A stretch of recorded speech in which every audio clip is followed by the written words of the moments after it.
Allah'ın El-Hakem degan ism sifatlari haqidagi tafsirlar. Bismillah, elhamdülillah, salatu vesselamu ala Resulillah.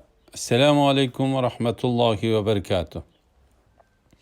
Tüvendi dehtanlağa Ustaz Abduvali Qari Rahimahullah'ın Kur'an ve sünnet nuru aslida Allah subhanahu ve Taala'nın güzel isim sıfatlarının tefsirleri, dersliklerden Allah subhanahu ve Taala'nın El-Hakem degan isim sifatları haqida tafsirlarni o'qiymiz inshaalloh. Ba'da a'udhu billahi mineşşeytanirracim. Allah'ın El-Hakem degan isim sifatları haqidagi tafsirlar. Allah'ın bu isim sifatları Kur'an'da bir yerde tilga ilingan.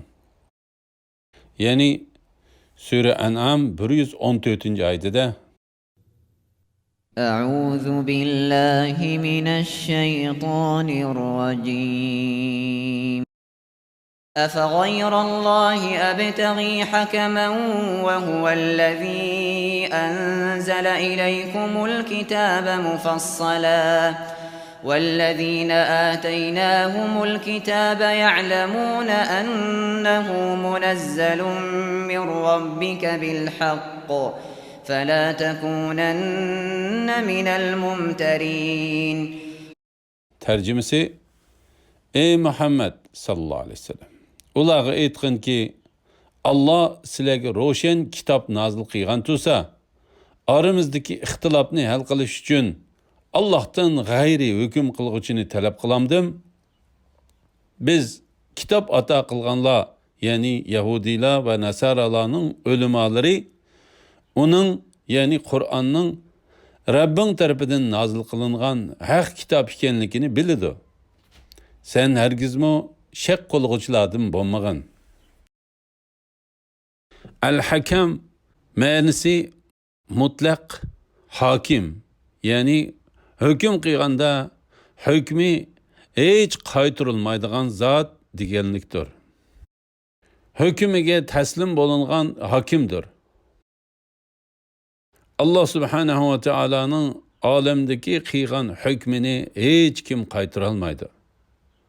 Allah subhanahu ve Taala bendilar haqida qilgan hukmlarining birisi Sure Najm 39-40 oyatlardagi وأن ليس للإنسان إلا ما سعى وأن سعيه سوف يرى.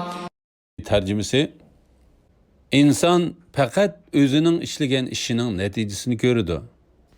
Uning qilgan ishi kelgusida ko'riladi. Ya'ni uning amali qiyomat kuni uningga to'g'rilanadi.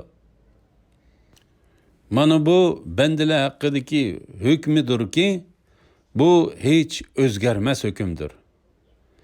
Agar bandalar hayotida yaxshi amallarni qilsa, uning yaxshi mukofotini ko'radi.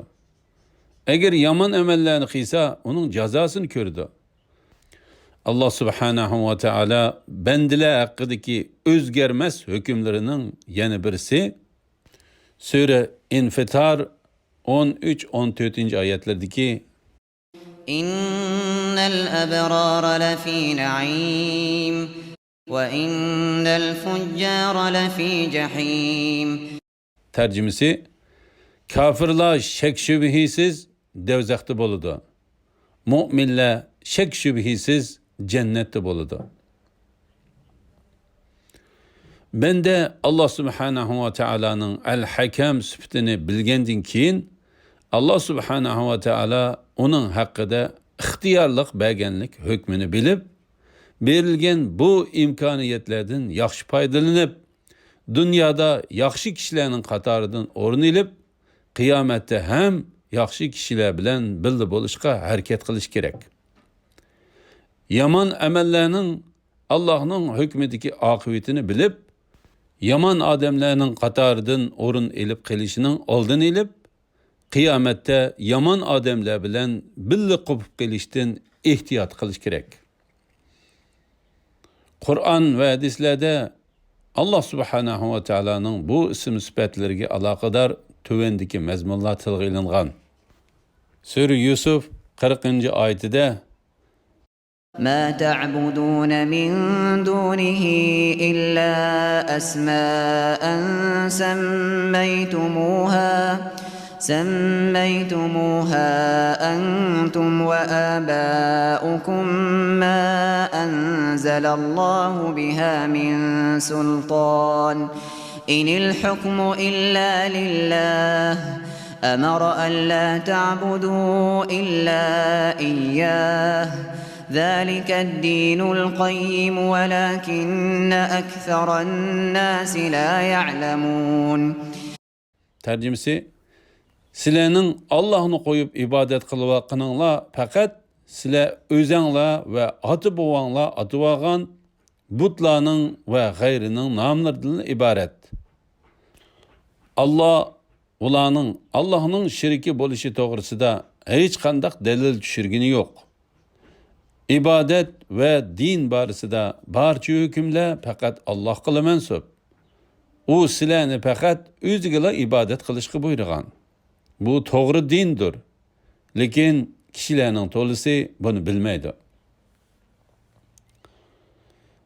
Resul sallallahu aleyhi ve sellem hadislerden Ebu Davud rivayet kıygan hadiste Resul sallallahu aleyhi ve sellem şundak degen.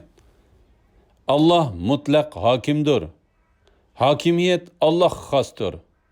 Şunu sen Ebu Hakem degen namni kullanmagın dedi. Peygamber aleyhissalatu vesselam onun oğlunun tahallusunu özgertip sen emdi Ebu Şureyh boğun dedi. Ebu Davud 4957 numaralı hadis. Ra'ad 41. ayette أولم يروا أنا نأتي الأرض ننقصها من أطرافها والله يحكم لا معقب لحكمه وهو سريع الحساب. Tercümesi, ulanın yerini çörüsüdün taraytıp beriyotganligimiz, yani kuffarlarning ziminini qadam fethi qilib İslam yurtiga qo'shayotganligimizni ular, ya'ni mushriklar ko'mayyotamdi. Allah xohlagancha hukm qiladi. Allohning hukmiga hech kishi qarshi tura olmaydi. Allah tiz hisob olg'uchidir.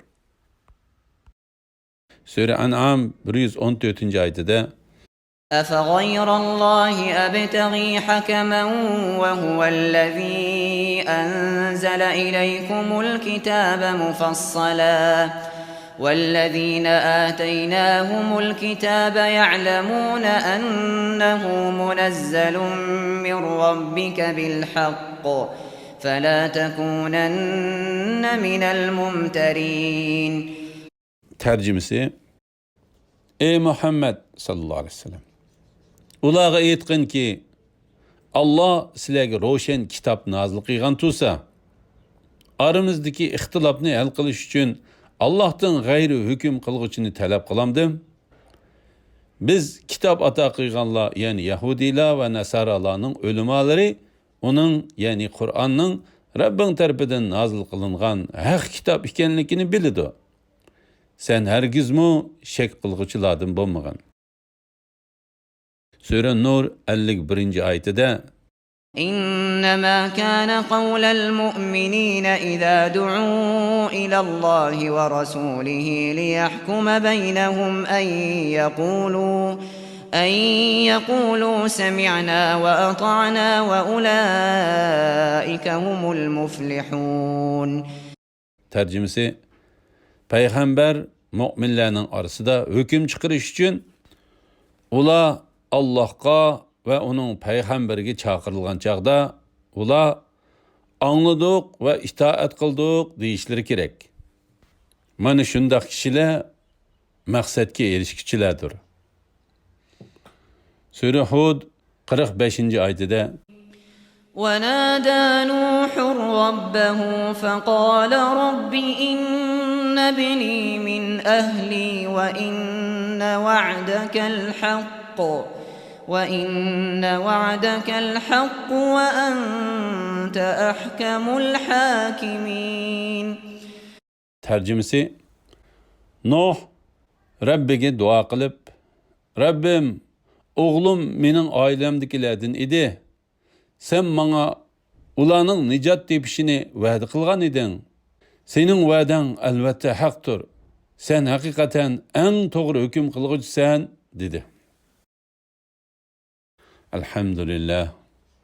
Yuqorida Ustaz Abduvali Qori rahimahullahning Qur'on va sunnat nuri ostida Alloh subhanahu va taolaning go'zal ism sifatlarining tafsiri darsliklaridan Alloh subhanahu va taolaning Al-Hakam degan ism sifatlari haqidagi tafsirlarni angladinglar.